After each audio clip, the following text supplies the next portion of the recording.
All right. Happy Thursday, everybody. Good morning, PT on Ice. Happy to be here on the Daily Show. Actually, up in the mountains this morning. So I've got the whole family up here. We're going to be hitting the ski areas here in about an hour once things warm up. I think it's about -5 out there right now. So let things warm up and then we're going to get after it. Hope everybody had a great holiday. Hope everyone has a great New Year's coming up. This is always kind of a great time of year for us. We kind of throttle back.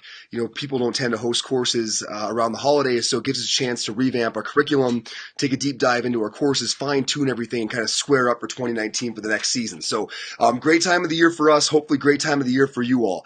So, I want to dive in today and talk a bit about planning versus selling, because I think at first it seems like they're similar, but I think when you dive into it deeper, the mindset dramatically changes the way you go about your interpersonals. And I think it changes the value perceived and certainly the outcome of your patient interaction. So I really want to encourage you to stop thinking about ever planning your care. Right? We have this term of like your plan of care. The problem with plan of care is it assumes that you and the patient are both on board indefinitely. Right? That we're just going to plan this out. We both agreed to it. We're 100% on board. And now we're just going to make a plan and we're going to move forward. Right? As opposed to looking at it as every time we interact, right? I need to, hey, good morning, Kelsey. Good to see you. Thanks for being on so early. As opposed to every time saying, I have a responsibility and an obligation to sell not only the patient, but also to sell myself, right? Because as I'm trying to make the sale, if I can't convince myself, I certainly can't convince them, right? And so every time thinking about each visit, having to sell not only the next visit, but also subsequent visits and the entire overall course of care.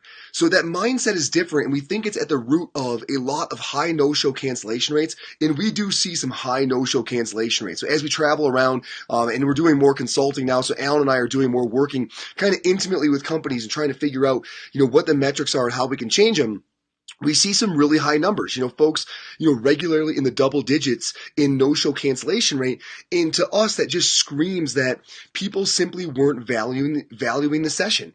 Right? They weren't anticipating that if they had come, they were going to pull a ton out of it because they weren't sold on it. That's the bottom line. Maybe there was a plan in place, but they sure as heck weren't sold on it. Right? So I want to talk this morning about the 3 sales that you have to make. And you make them at different frequencies and for different reasons, right? The first sale is for the next session. The second sale is for your intensive plan of care.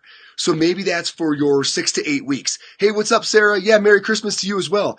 Maybe that's your 6 to 8 weeks that you're thinking you might see that person, once or twice a week. In the third sale is the grander sale, right? It's the long term. Your life could change because of our time together if we use it properly. So kind of making those sales and what you base that on. So the first one, I don't want to say it's the most important because I don't believe that, but it probably most dramatically affects your no-show cancellation rate and your overall engagement of your patient, at least in the immediate term. And that is the sale of the next visit, right? So when you think about making this sale of basically, why should you come back?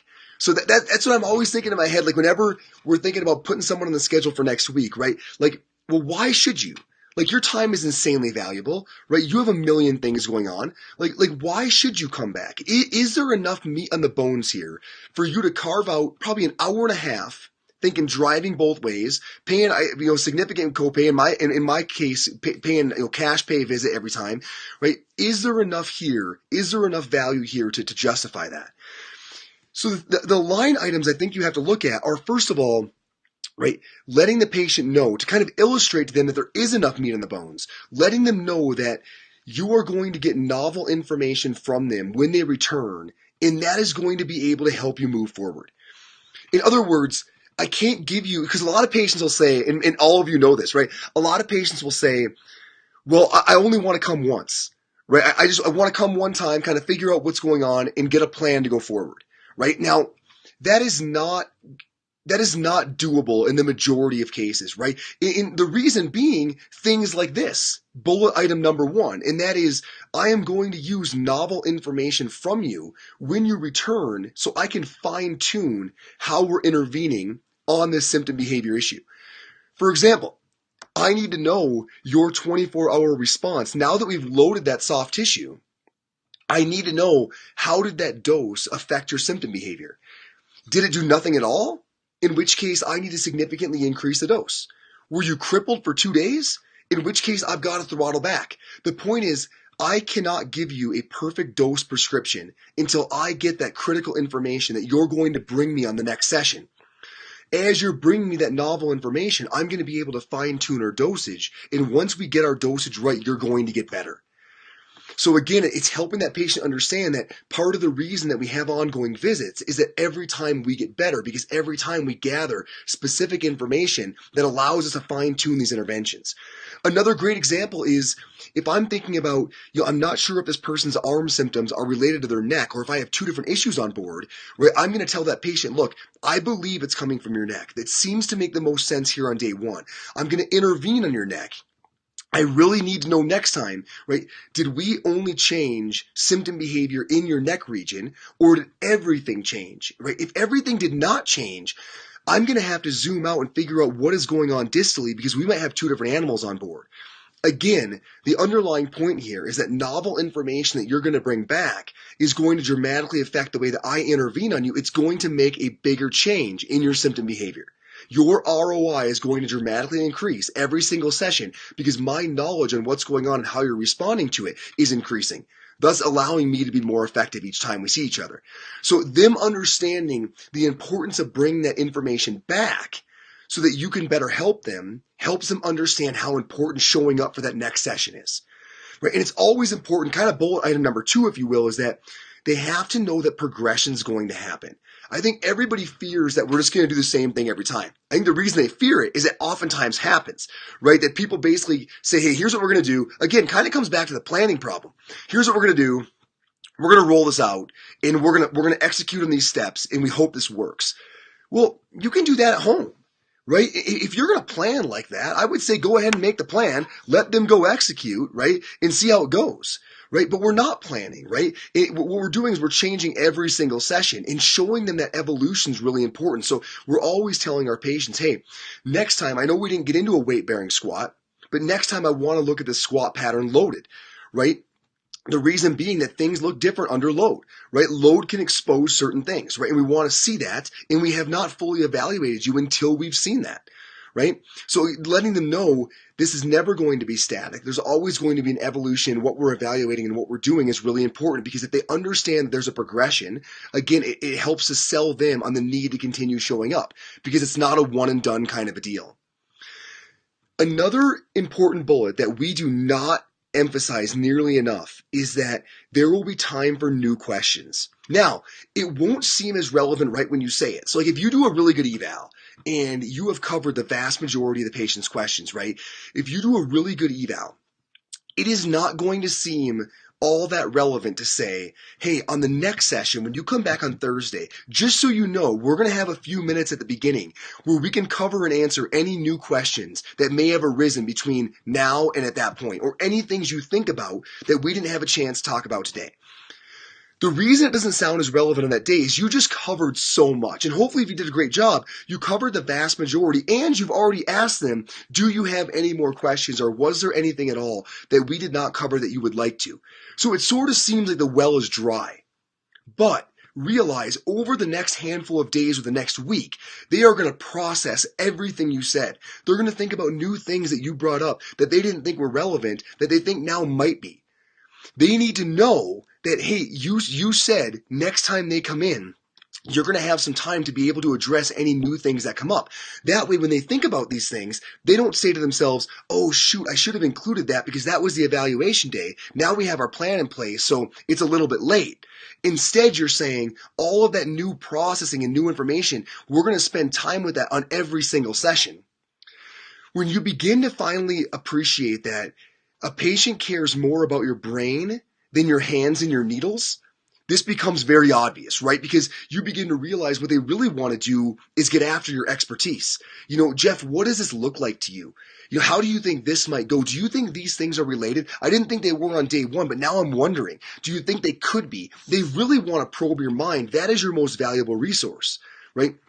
We tend to allow ourselves to be sold off as a commodity or a thing or an intervention, right? But when you back up and say, no, we're far more than that, you begin to say to patients, because you realize they value that, I am going to be available to you at every session. So if you're wondering about things or new things come up or you have new goals you want to set, we're gonna sit down and we're gonna process that at every session, because getting those things dealt with fully is one of our primary objectives. So letting your patients know any new questions that develop, any new items you want to bring up between now and next visit, we're going to have some time at the beginning of the session to dive deep into that. Most importantly, and this I will say most importantly, is maybe bullet item number 4 under the selling the next visit. And that is, you've got to let them know you're going to be keeping score, right? I really believe that the reason that people tend to become disengaged, let's say, from the plan of care is that you're not keeping score. You set a goal at the beginning, right, for maybe months down the road. But every single session, no one is objectively saying, here's where we are today because of last time, and here's where I intend this metric to be next time because of what we do today. We are going to keep score. And that's where tracking your measurables and your asterisk signs, and I know that we hammer that on this podcast, but tracking those measurables is so important because it makes you accountable. And when you are accountable, people value what you do more. You've got to keep score. I recently had Stu McGill on the EIM podcast. I think the episode might have come out this week, but I love that he said in the interview that he always keeps score, right? That he measures even months and years down the road how his patients did, so he can reflect on that and look at whether or not his intervention was truly valuable, right? When you start keeping score, not only will your patients realize that you're going to be able to recognize how things are going, either step on the accelerator or grab the steering wheel and crank it in a different direction because things aren't going the right way, right? They realize that you are going to realize one of those two things, right? But that accountability, right, to you will dramatically increase your skill. It's the one thing nobody really wants to do sometimes is keep really strict score. But when you start doing that, your awareness of how you're engaging is actually changing the game becomes so much more clear, allowing you to really sharpen your sword. So let your patients know we are going to be keeping score. When you show up, it's not going to be, hey, Joyce, how are you? Let's get back to it.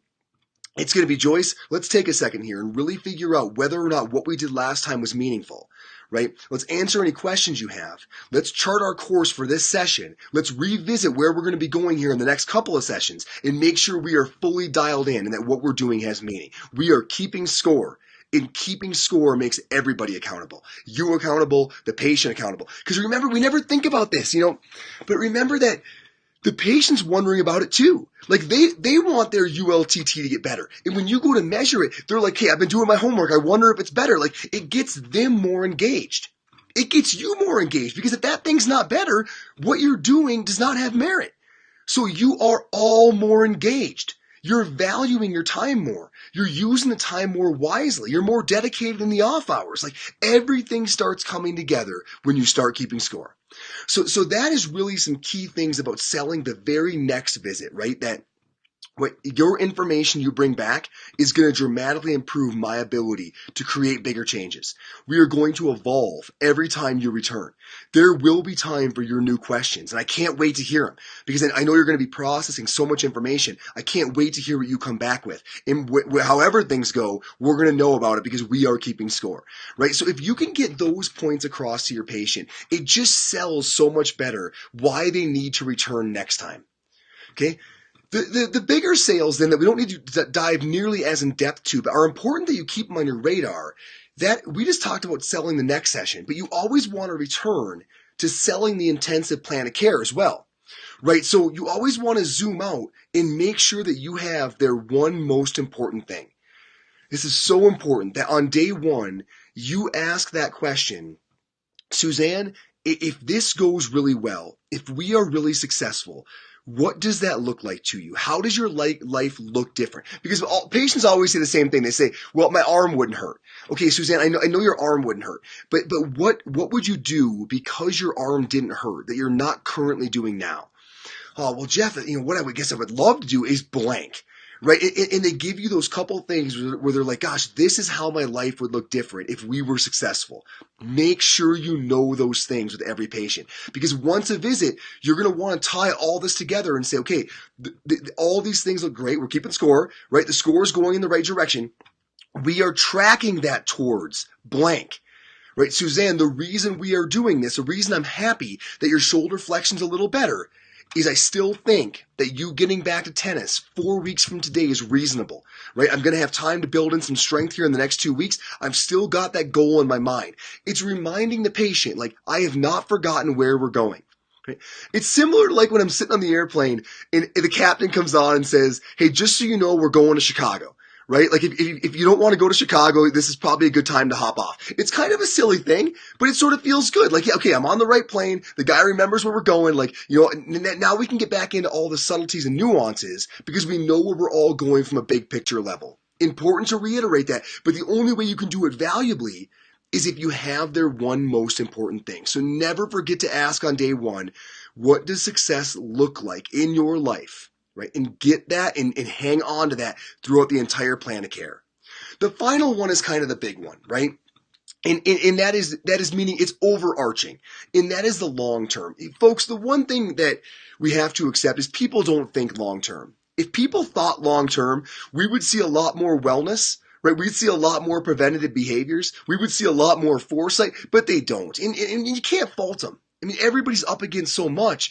It's hard to think long term, right? But it is definitely our job to turn what might be their pipe dream into an actual goal by consistently fostering that dream, right? By bringing up again, hey, it's not unreasonable that you could be someone whose back doesn't go out 4 times a year. Like, it doesn't have to be this way. And like, if you want to take a deeper dive, like a long-term dive, I'm your guy. Like, there are things that you can do from a health and wellness standpoint, right, from what we would call it proactivity, kind of the elements approach, right, the move, fuel, recover, endure, connect. We can look at this in a bigger way if you want to get really serious about not being somebody who's unhealthy. Like just so you know, I don't think that big pipe dream you have that you've written off, I don't think it should be written off. So if you want to revisit that, right, the way things are looking and the way things are going, I see no significant barrier to accomplishing it. So always kind of letting your patient know that this isn't just about getting rid of your back pain. It's about changing your life if you want it to be. So if you're in a place where that's reasonable, there's nowhere we'd love to go more. So kind of just reiterating that is not a crazy pipe dream. That sounds like a hell of a plan to us, a hell of a goal to us. So again, it's kind of a 3-level sell.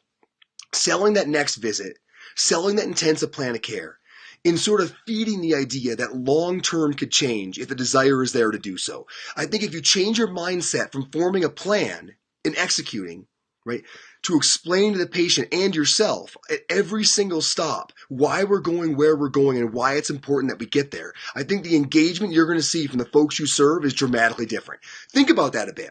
Think about stopping planning and starting selling.